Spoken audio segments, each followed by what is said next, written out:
Well, First Alert meteorologist Brian Schofield is back with another look at the forecast, and we can't complain, to be honest. I've been wearing a jacket every morning, stepping out the door. Holy cow, right? But I shed that jacket a little later. Of course. And it's hard to believe it's summer when you have to wear a jacket Right, in July, right? Right. Yeah, yeah. Feels wrong. Oh, yeah, it feels, I like it. This feels wrong, but it's so right. If loving this weather is wrong, I don't want to be right? All right, let's take a look. Let's go right to the maps. I want to show you those temperatures right now as I try to navigate off this set in my big size 13. It might as well be size 15 the way I walk around like Lurch. All right, take a look. I mean, 70s, really spectacular stuff. I mean, so hard to beat these numbers. Yes, there's an uptick in the temperatures. We know that. But there's also a stronger uptick with the wind. So that's why we're focusing on that. We know the temperatures are going to be great. But let me just throw these in. You can see the current winds were nothing doing, but throw in some gusts that we're going to see through tonight. Okay, not that impressive, but nevertheless, there are some spots that will see winds hit the hardest, obviously. And these are the spots we'll be watching for Saturday, because I think Saturday we'll get some strong winds as well. Watch those same kind of areas. Some of the areas like around Lake Tahoe that won't see stronger winds unless you're around one of those thunderstorms will likely see winds below 10 miles per hour, but other areas closer obviously to the Delta in the morning won't see much, but watch the afternoon evening hours right there. That's when we start to pop up some stronger winds again for your Saturday. So once again, we'll be watching that. If anything changes and they become advisory level, we'll give you the first alert. That's what we do. So first alert forecast right there shows not much doing, but you can see the upper elevations already starting to get a few of those thunder boomers bubbling up right there.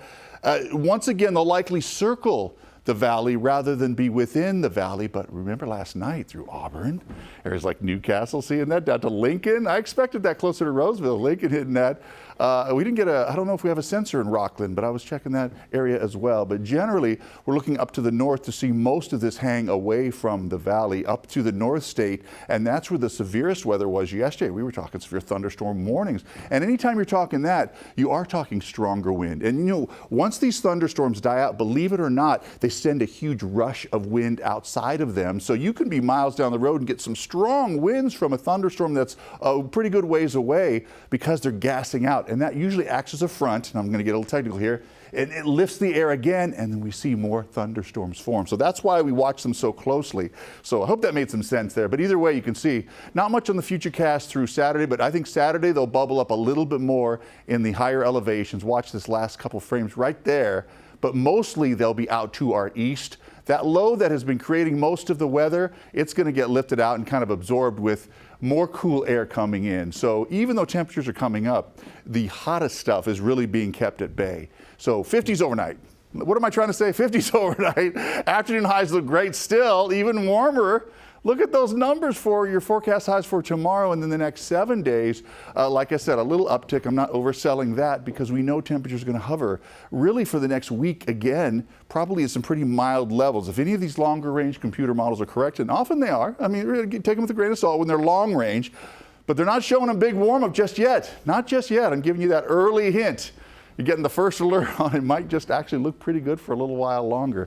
Okay, so we push up the numbers a little bit for the weekend for the foothills, and then next week a little bit more before they come down again. And the same for the Sierra.